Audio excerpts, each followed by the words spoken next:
hojatxonaga kirib chiqmoqchi. Ana o'sha kirayotganda bismillahi Allohumma a'udhu bika minal xubsi wal xabaisi deb kiradi.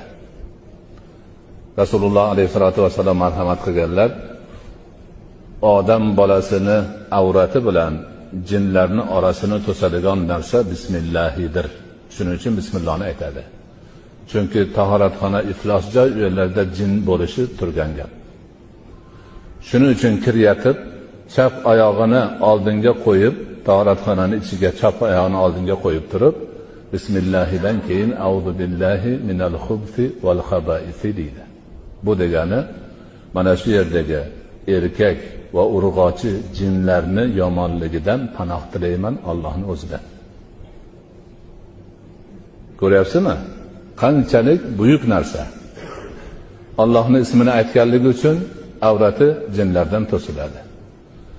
Allohdan panoh so'raganligi uchun haligi axlatxonada, tahoratxonada nima? Erkak bo'lsin, urg'ochi bo'lsin, jinlarni yomonligidan saqlanadi.